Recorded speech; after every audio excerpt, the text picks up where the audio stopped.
राष्ट्रीय नेतृत्व करने की आकांक्षा रखने वाले लोग आज धाराशाही साबित हुए हैं। प्रधानमंत्री के उम्मीदवार घोषित अपने को स्वयंभू उम्मीदवार घोषित किए हुए हैं, तो उनके साथ जो खड़े लोग हैं उनको तो फायदा होना चाहिए ना, चाहे बिहार में और बिहार के बाहर भी। जो भदपीटी है गठबंधन का, महागठबंधन का, वो नीतीश कुमार जी के कारण। देखिए, वो जिनके साथ अब खड़े होंगे सिर्फ नुकसान ही नुकसान होगा। प्रधानमंत्री की कोई वैकेंसी ही नहीं है। प्रधानमंत्री की जब कोई वैकेंसी नहीं है तो प्रधानमंत्री का ख्वाब देखना बेकार है।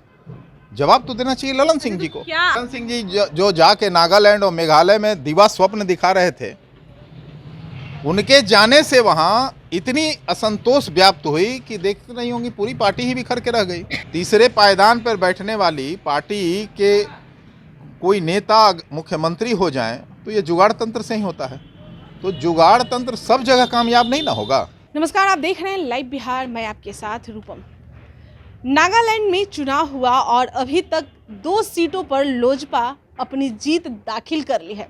आपने देखा ही कि जदयू के लोग क्या कह रहे हैं, बी टीम बता रहे हैं लोजपा रामविलास पासवान की पार्टी को।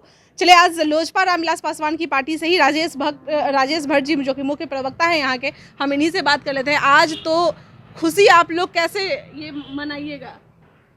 नहीं, ये तो बिल्कुल खुशी की बात है और ये खुशी स्वाभाविक खुशी है, इसलिए भी कि आज तक लोगों का जो भ्रम था वो भ्रम आज पूरी तरह स्पष्ट हो गया है। राष्ट्रीय नेतृत्व करने की आकांक्षा रखने वाले लोग आज धाराशाही साबित हुए हैं और उन्हें पता चल गया है कि बिहार के बाहर उनका जनाधार क्या है।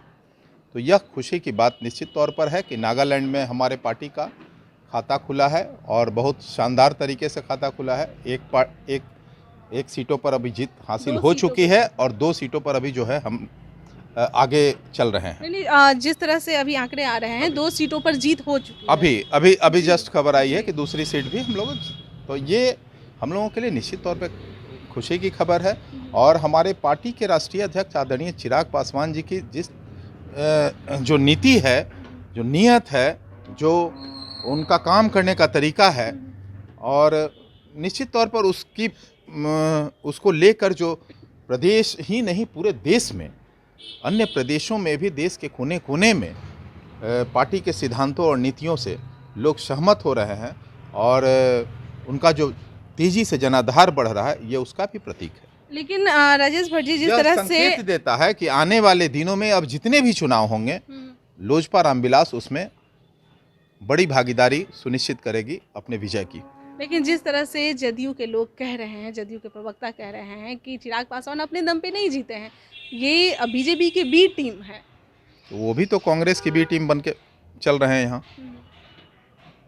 लेकिन वो कहते हैं कि राष्ट्रीय नेतृत्व, हम कल प्रधानमंत्री के उम्मीदवार घोषित अपने को स्वयंभू उम्मीदवार घोषित किए हुए हैं, तो उनके साथ जो खड़े लोग हैं उनको तो फायदा होना चाहिए ना, चाहे बिहार में और बिहार के बाहर भी। तो बिहार में भी उन्होंने देखा ही कि गोपालगंज और कुढ़नी में उनका क्या हालत हुआ। यह नीतीश कुमार जी के कारण हुआ। जो भदपीटी है गठबंधन का, महागठबंधन का, वो नीतीश कुमार जी के कारण। देखिए, वो जिनके साथ अब खड़े होंगे सिर्फ नुकसान ही नुकसान होगा, चाहे बिहार में और चाहे बिहार के बाहर।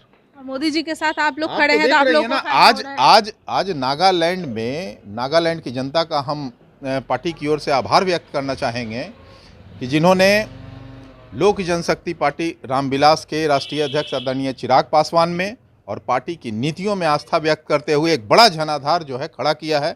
9% जो है हमको अभी वोट मिला है वहाँ, और यह इस बात के लिए काफ़ी है प्रमाणित करने के लिए कि देश भर में हमारे राष्ट्रीय अध्यक्ष आदरणीय चिराग पासवान जी का डंका बज रहा है। अब कोई इस विजय जो काफिला बढ़ा है वो रुकने वाला नहीं है। कैसे आज की खुशी मना रहे हैं, लेकिन अब देखिएगा, अब तो उन्हें जवाब देना चाहिए जो कहते हैं कि प्रधानमंत्री, अरे भाई, प्रधानमंत्री की कोई वैकेंसी ही नहीं है। प्रधानमंत्री की जब कोई वैकेंसी नहीं है तो प्रधानमंत्री का ख्वाब देखना बेकार है। जवाब तो देना चाहिए ललन सिंह जी को। क्या आप लोग ललन सिंह जी जो जाके नागालैंड और मेघालय में दिवा स्वप्न दिखा रहे थे, उनके जाने से वहां इतनी असंतोष व्याप्त हुई कि देख रही होंगी पूरी पार्टी ही बिखर के रह गई। अब जिस पार्टी का नेता ही ये बात कहता हो कि हमारा सेकंड लाइन बिल्कुल गायब है, हमारे नेता तेजस्वी जी हैं, तो अब आप समझ सकते हैं कि नागालैंड क्या बिहार में भी खलबली मची हुई है, बिहार में भी भगदड़ की स्थिति है। कुछ दिनों में देखेंगी कि बिहार में भी इनके तमाम नेता धीरे धीरे धीरे धीरे अपना रास्ता तय कर लेंगे। जिस तरह से बिहार में देखने को मिल रहा है कि नाम सभी लोग ललन सिंह का ही नाम ले रहे हैं और आप भी कह रहे हैं, तो नागालैंड में कहीं ना कहीं हार जो हुआ है, क्या लग रहा है तो ललन सिंह की वजह से हुआ है? जो हार होती है एक बलि ली जाती है। इसके पहले आरसीपी सिंह जी की बलि ली गई थी, अब इस बार देखिए किसकी बारी है। अब तो जो सामने है वो उन्हीं की बलि। मतलब ललन सिंह के आप बोल रहे हैं कि वहां जाने के बाद पूरा खेल ही बिगाड़ दिया। मैं कह रहा हूँ कि राष्ट्रीय अध्यक्ष होने के नाते वो पार्टी के राष्ट्रीय नेता हैं और वहाँ खुद अपने डंके बजवाने गए थे, लेकिन क्या भद पिटवा के आए हैं वो तो सामने है। पूरी पार्टी हाथ से चली गई। आज जो स्थिति है 2.23% बेस वोट लेके खड़ी है पार्टी, तो आप समझ सकती हैं कि जनाधार कितना घटा है। जनाधार बिल्कुल कहिए कि गायब हो गया है। देखिए, कहने से और बात करने से खाली नहीं चलेगा। ये जिस तरह से बिहार में कुर्सी कुर्सी खेल रहे हैं, यहाँ भी वही हाल है। जनादेश तो इनके पक्ष में है नहीं। बिहार की जनता ने इन्हों तो 2020 में 3 नंबर की पार्टी बना के छोड़ दिया। तीसरे पायदान पर बैठने वाली पार्टी के कोई नेता मुख्यमंत्री हो जाएं तो ये जुगाड़ तंत्र से ही होता है। तो जुगाड़ तंत्र सब जगह कामयाब नहीं ना होगा। बिहार में भी अब देखिएगा, बिहार की जनता ये पूरी तरह से मन बना चुकी है। आज अगर कोई चुनाव होती है तो पूरा जदयू का सुपड़ा साफ हो जाएगा। इसमें कहीं आरजेडी का अगर देखें तो वहाँ पे मतलब 2 सीटों पर तो वो 150-200 मतलब ये वोट ही ला पाया है। नहीं, यही मैं कहना चाहता हूं कि नीतीश कुमार जी जिसके साथ खड़े होते हैं उसका बंटा धार हो जाता है। ये कहने में कहीं कोई और बीजेपी के साथ जो खड़ी होती है, नहीं, बीजेपी के साथ जो खड़ा है वो बताएंगे। हम तो अभी अकेले लड़ रहे हैं, अभी तो अकेले लड़ रहे हैं।